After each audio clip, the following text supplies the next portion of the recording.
नमस्कार दोस्तों। आज की कहानी का टॉपिक है खड़ूस सास। क्यों सास कभी माँ नहीं होती। कहते हैं कोई सास कभी माँ नहीं बन सकती। वैसे तो वह भी एक माँ ही होती हैं, लेकिन अपनी बहू के लिए कभी माँ बनकर नहीं रह सकती।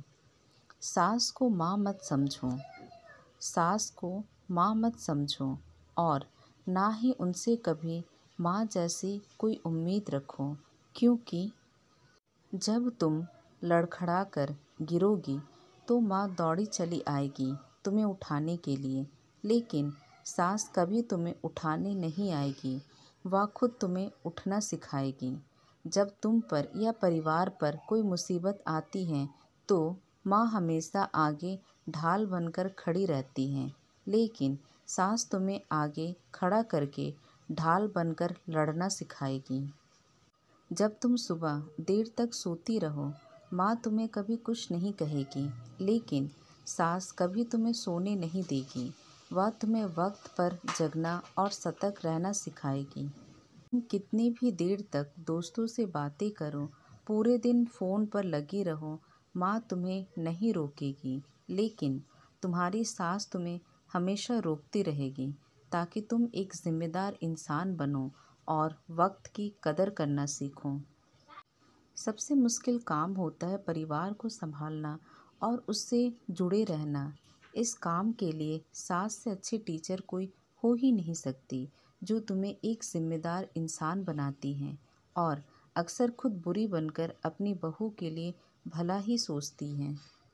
जिसने अपनी उम्र के कई साल लगा दिए उस परिवार को जोड़े रखने के लिए, वह माँ एक सास बनकर जब उस परिवार की जिम्मेदारी अपनी बहू को सौंपेगी तो पहले उस बहू को उसके लायक तो बनाएगी ही।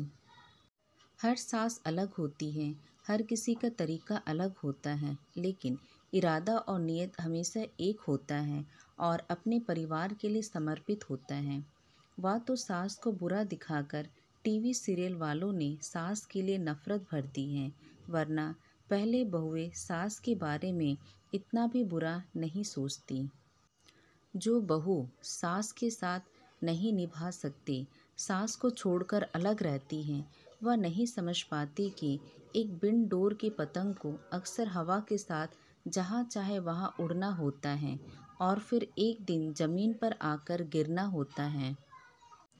अगर जीवन में ऊंचाई को छूना है तो हमेशा अपने डोर से बंधे रहो, जो तुम्हें खींचेगी, मन चाहे जगह नहीं उड़ने देगी, लेकिन तुम्हें कभी गिरने भी नहीं देगी। एक दिन चली जाती है वह सबकी बुराई लेकर और अपनी बहू को अगली सास बनने के काबिल बनाकर। इसलिए सास को सास ही रहने दो, दूसरा कोई नाम ना दो। आशा करती हूँ ये कहानी आपको पसंद आई होगी। रिक्वेस्ट करूँगी चैनल को लाइक और सब्सक्राइब करना ना भूलें, ताकि हम आगे और भी अच्छी कहानी ला सकें।